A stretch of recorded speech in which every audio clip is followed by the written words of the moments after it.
So in this fourth video looking at integration, we'll be focusing on area under the curve, whereby we'll be going through how to work out the area enclosed between a curve and the x-axis, a curve and a line, and the area enclosed between two curves. We'll also be going through how to use your calculator to integrate and important top tips when using your calculator in exams. So as mentioned in a previous video, we can use integration to find the area under a curve y equals f of x. Now, if we have a curve of y equals f of x, then the area entrapped between the values of x equals a and x equals b will be the definite integral of f of x dx with the limits of b and a, as you can see from the diagram you can see on your screens. Now, before looking at some examples and methods to find the area, it is important to highlight a few things. So the first point is that the area found will always be the area between the line or the curve and the x-axis for a single integral. The second point is that it is possible to work out the area between the curve and the y-axis, but for this you are going to need to rewrite the equation such that x is the subject and you're integrating with respect to y. And also that your limits will be the y ordinates enclosed by that particular area. The third point is that, but also just going back on point 2, that this will be something that's covered more in year 13 as the full A level rather than at AS level. And then for point 3 is that be wary that though limits can contain negative values, area under the x-axis will produce negative areas, which obviously is not possible. So if you are using integration and you get a negative answer, that basically means that the area is underneath the x-axis. However, the actual digits will be the area. So for example, if you integrated a function with some limits and your answer was, let's say, minus 20, then the area would be positive 20. So if your answer is negative, just turn it positive and that will be reflective of what the area is within those limits. The fourth point is that the area between a line and the x-axis, rather than using integration, it may be easier to treat it as a triangle or a trapezium. So for example, if you haven't been given a curve and you want to work out the area enclosed by the line or the curve and the x-axis, that if it's a line, it will generally produce a triangle or a trapezium. And you might find that that will be easier to work out rather than actually integrating the actual equation of the line. And the fifth point is that if you don't know the limits, then always think of simultaneous equations for intersection points. Now for x-intercepts, or the roots of the x values, all you need to do there is make y equals 0, substitute this into the f of x, and then solve for x. And the key thing to do is to always remember that we're only needing the x ordinates. We're not needing the full coordinates unless the question specifies it. But if you are wanting the y ordinates, then all you need to do is substitute the x into the function and you will get the y ordinates. And then the last point is, if a diagram is not given, try and sketch one first before calculating. Now a diagram more often than not is going to be given to you in exams. However, when it comes to textbook questions or practice questions, you might find that a graph is not going to be given to you. So if it isn't, I strongly recommend that you do draw a diagram to the best of your ability. If you've got a graphic calculator, brilliant, it'll probably do the job for you. But drawing a sketch of the diagram, particularly where it crosses the x-axis and its actual root, is definitely going to be a helping hand as we go through some of the examples now.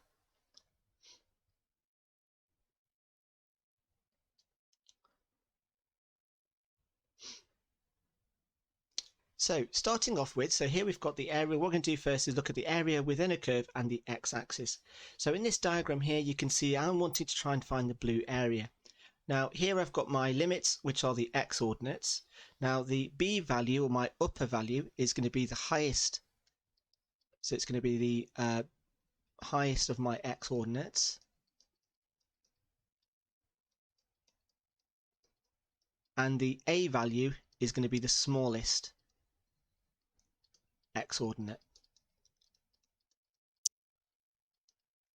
And then you've got your function with regards to dx. Now if you type that into your calculator, then that will give you what this area here is. Now usually in terms of how we note this is a equals and then the integral, then we just write b of a, and then so if for example this was, let's say, 6 minus x squared, let's say, then which clearly it isn't going to be.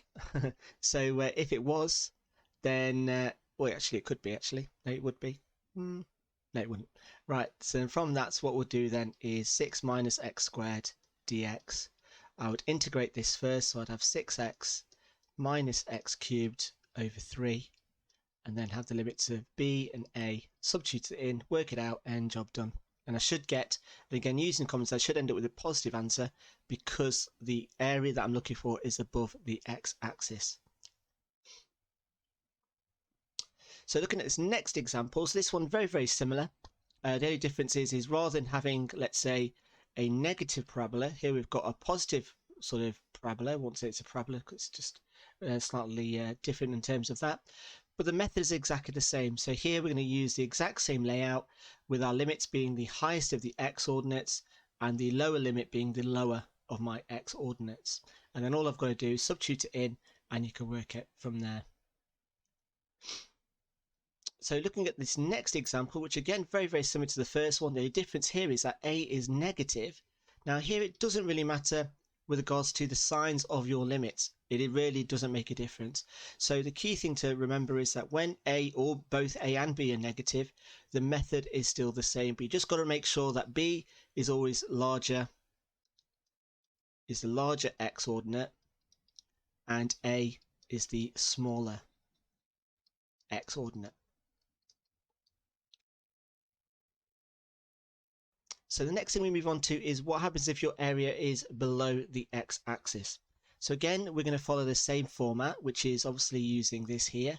Now, if I find that my answer to this is going to be negative, which in this case it's going to be, then all I need to do is just get rid of the negative sign, and that will be the area. So for example, if I was to work out the area of this, or the area of b, a, of f of x for this particular example, let's just say it gave me minus 16 over 5. Then what the area would be 16 over 5, and that would be square units. Now, in terms of writing square units, again, that's entirely optional, but because we're dealing with area, we don't know what the units of the axes are going to be, so we generally generalize it by saying square units. So moving on to a question where it involves two parts of the area from the curve. So again, here we're still sticking with one curve, which is y equals f of x in this. Now, there's two ways of dealing with this. One way is making sure you're aware of the question. You've got a sketch in front of you if you notice something. And the other way is a little bit more long-winded, but it's guaranteed to work regardless. So here, as the area is above, well, both areas are above the x-axis, and it's a continuous, like there's no break in the area. Although it stops at C, that's still at 0. So it's like continuous. Then we could simply integrate this using our normal integral. And I've probably cut that box a little bit soon rather than I should have done, like so. Now another alternative is to label each of the areas. So if I call this, let's say A, and I call this B, then this would give me the area of A.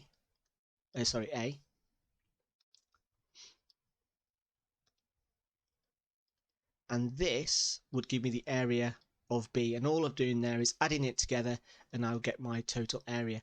And now working it in sections will probably take a little bit longer, but there's less sort of faff, there's less of a sketch you kind of need to work out as long as you're aware. But obviously without a sketch, you won't know that there's two separate parts for you to look at.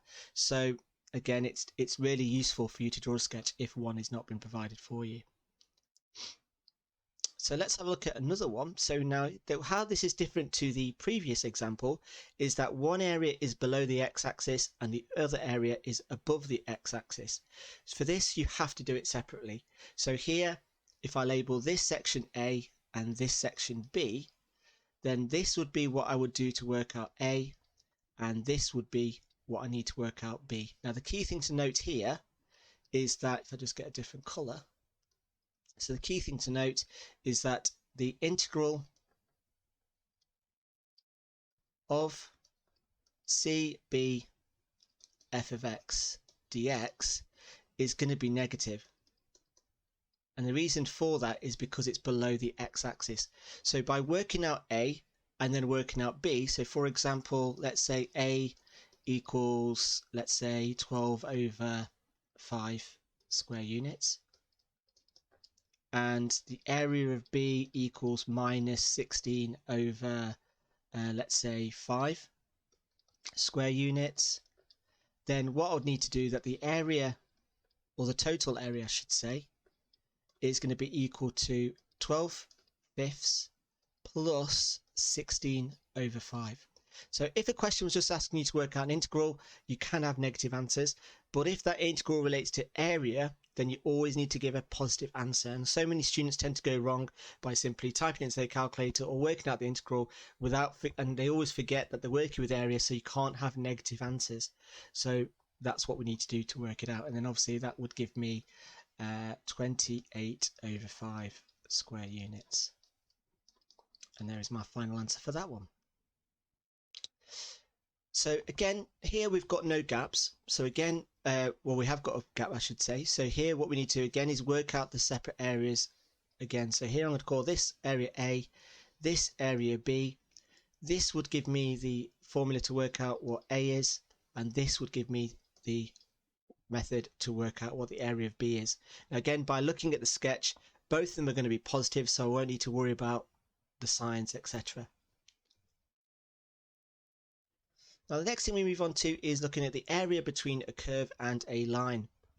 Now here in terms of this, now if I take this shape out as such, and I'm going to try and draw this as easy as I can. Now one way of looking at this area is basically looking at the area of the big shape, which is going to look like that, and that is basically the area under the curve minus the area under the line. And or how we could see this is, as you can see, the area under a curve, or under the line I should say, is also a trapezium, or the trapezium. Now in order for me to work out the area of the trapezium, I'm going to need to know what the y ordinates are, which is entirely up to you. So again, it's worth just making sure and just checking that if you have got the coordinates, you might find it a lot easier to work out the area that you can see on the screen by doing it that method. The other alternative is to look at this. So here, if I had the area, now if you think about the big shape, which is the curve, so I always think about it as the roof. Now there's a famous song like "The Roof is on Fire," but I don't think it's appropriate for a maths video catered for people under the age of 18. But how I can see this area is I've got a roof and I've got a base to that area. Now the first integral is always going to be the roof, which in this case is the curve, and I'm going to take that away from the area of the base, which in this case is the line. Now obviously with the correct limits, and then that will give you the area. So I always tend to follow that when you have got a line and a curve, or as we'll move on to a curve and a curve, that the top area of the roof of your area will always be what you integrate first, and then minus it from the base. And again, I can't stress this enough, I've probably said it about 3 times already in this video, a diagram is definitely going to help you, so make use of the diagram to kind of make sense of getting the answer. And there are several ways that I've kind of gone through and telling you what kind of different range of methods you can use.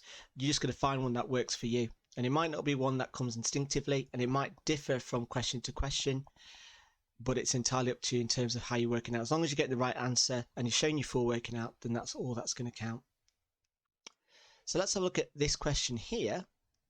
Now this one's a little bit more controversial simply because of what I've said in it. Although what I've said is correct, the difference is that there's a reason why it works, is because it involves a lot of negatives. Now as you can see here, that I need to be wary of that the area under the area that I'm looking for is under the x-axis.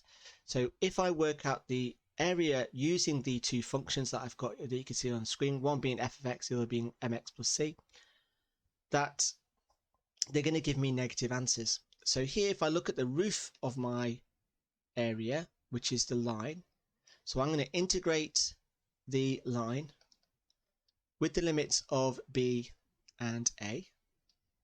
Now I'm going to subtract that from the area of the curve between the limits of b and A, because because the curve is what is the base of that area. Now the problem with this is that both of these two things are going to give you the area, or are going to give you negative areas, because both the area under the curve is negative and the area under the line between the limits of B and A are both negative. However, if we then look at, well, if this is going to give me a negative answer, so that's going to be minus A, I'm going to minus, and again, the area under the curve is going to give me a negative answer, then this then becomes minus A plus B, which is the same as B plus A. So again, that's where it then becomes a little bit more controversial. So working it out separately definitely comes in handy. And again, a more structured way of probably doing this is thinking of, well, what's the biggest area? So if I imagine like I'm trying to incorporate this shape. It's not too bad. So for this, it's going to be, if I just shade this in, maybe not pink, so it's going to be too clashing. So if I shade this area here in blue and all of this in red, or pink I should say, then the area is going to be the red area, or I should say the pink. I'm confusing myself with all these colours. So the pink area, which is the area under the curve,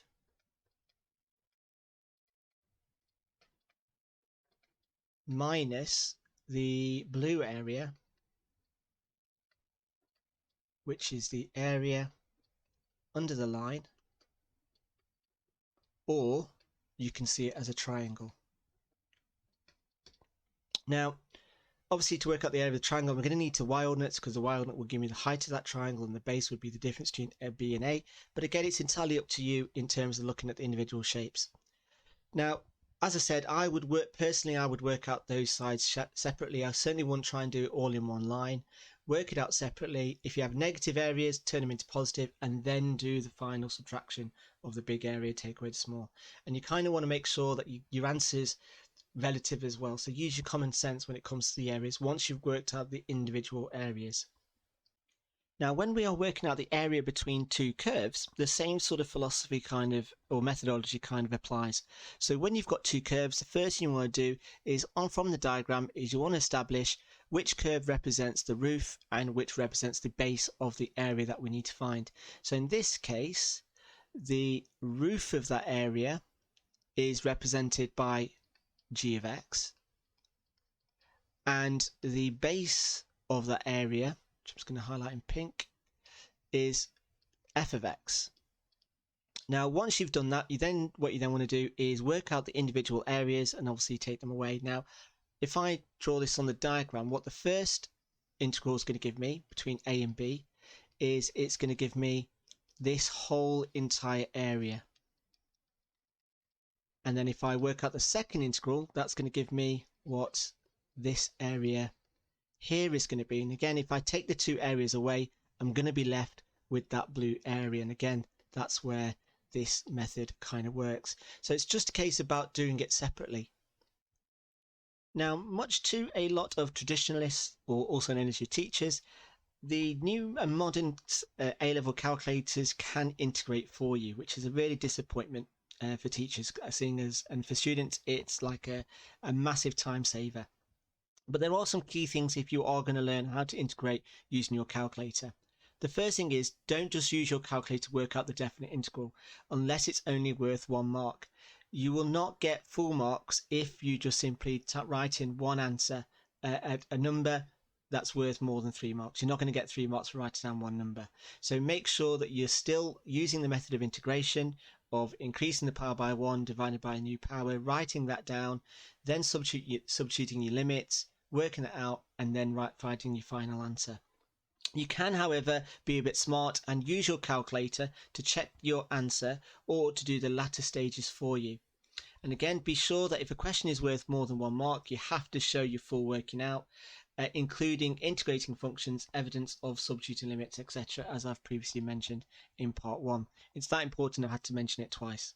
Now, if you've got the Casio 991EX calculator, then you've actually got an integral function here in which you can enter your limits onto your calculator. So for example, if I just scroll across. So here I can enter 6x squared plus, or not 6x squared, there we go, it's a square, plus, let's go for 2x minus 3.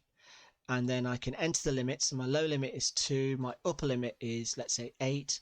I press equals, and it tells me the area for this is going to be 1050 square units. And you can go from there.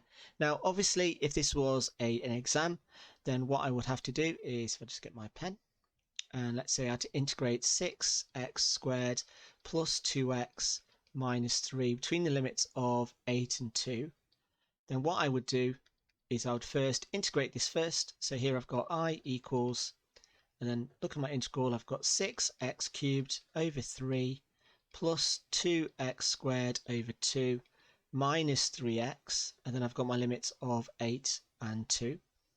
Now obviously if I can then go on and simplify that, so that then becomes 2, and that then becomes 1, and that stays the same. So then what I've got then is, and the next stage is then for me to substitute the values in. So I've got 2 lots of 8 cubed plus, and then I've got 8 squared minus 3 lots of 8, and that's the first limit. And then the second limit, where I'm substituting 2, so I've got 2 cubed minus 2 squared minus 3 lots of 2, and then need to work it out. Now what I could do is, rather than typing all that in, because there's a lot of brackets, a lot of numbers, a lot of powers, there's a good chance I'm going to go wrong. So what I could do is type that in, and into my calculator, I'm actually going to type in the actual question into the calculator, press equals, and I can just say that's 1000 square units. So what I've actually typed into my calculator is this, but obviously looking at the working out that you can see that I've done without the use of a calculator, I've gone straight and got to the answer. So I'm not having to type in any of this, which is where a lot of students could easily go wrong by misentering or mispressing buttons on your calculator. Now, if you've got the Casio CX50, CG50, I was just trying to remember the model number there.